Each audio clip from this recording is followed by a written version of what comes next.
जयशंकर की। आज से पुरुषोत्तम मास प्रारंभ हो गया है। पुरुषोत्तम मास में भगवान का भजन करना, तीर्थों की यात्रा करना, परिक्रमा करना, ये विशेष महत्वदायक होता है। तीसरे वर्ष में आकर के पुरुषोत्तम मास आता है।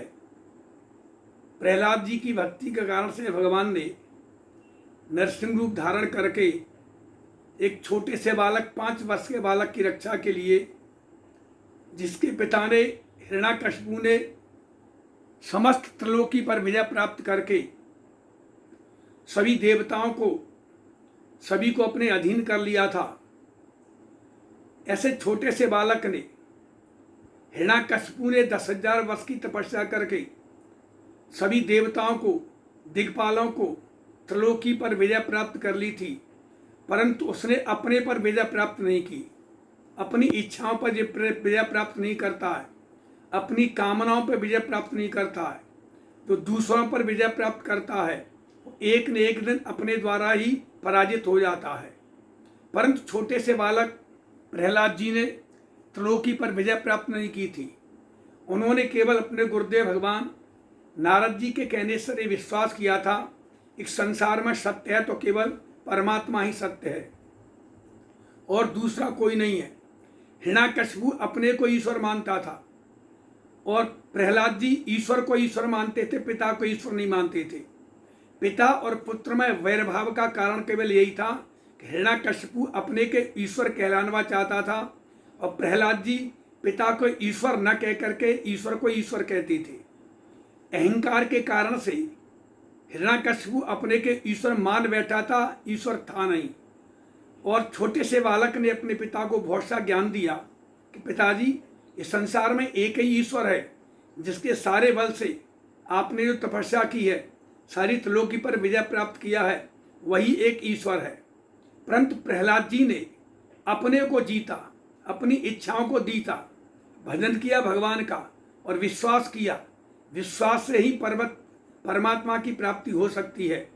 केवल साधना करने से अहंकार यदि हो जाता है, उपासना करने से अहंकार हो जाता है, साधन करने से हम किसी को कष्ट देते हैं, ऐसी भक्ति हमारा पतन का कारण बन जाती है। ऐसे जो पुरुषोत्तम मास है, आज से प्रारंभ हो गया है। इस पुरुषोत्तम मास में हम अपना अहंकार का परित्याग करके सभी से प्रेम करें, भगवान का भजन करें, तीर्थों की यात्रा करें, अन्न का दान करें, वस्त्रों का दान करें, जिसको ज़रूरत हो उसको करें, गरीबों का करें, जीवों को करें, जहाँ पर आपका मन एकाग्रचित हो जाए। दान करने का फल होता है, जिसके करने से प्रसन्नता हो जाए वही दान होता है, और जिसके करने से मन में खिन्नता हो जाए दान करने के बाद, उस दान के फल का तुरंत ही फल नष्ट हो जाता है। ऐसी स्थिति में हमको विचार करना चाहिए किसको दान करना चाहिए। वैसे तो हमारे शास्त्रों में पात्र को ही दान करना बताया गया है। पात्र उसे कहते हैं जिसके मन और वाणी से सत्कर्म होते हैं, उसको ही पात्र कहते हैं। पात्र का अर्थ होता है गिरने से बचाने वाले को ही पात्र कहा गया है। जैसे गायत्री गायते त्रायते इति गायत्री, गायत्री का जप करने से गिरे हुए व्यक्ति भी उद्धार हो जाते हैं। ऐसी पात्र वो होता है जिसके कहने से, जिसके भजन से, जिसकी साधना से जो गिरे हुए लोग हैं उनका भी उद्धार हो जाए।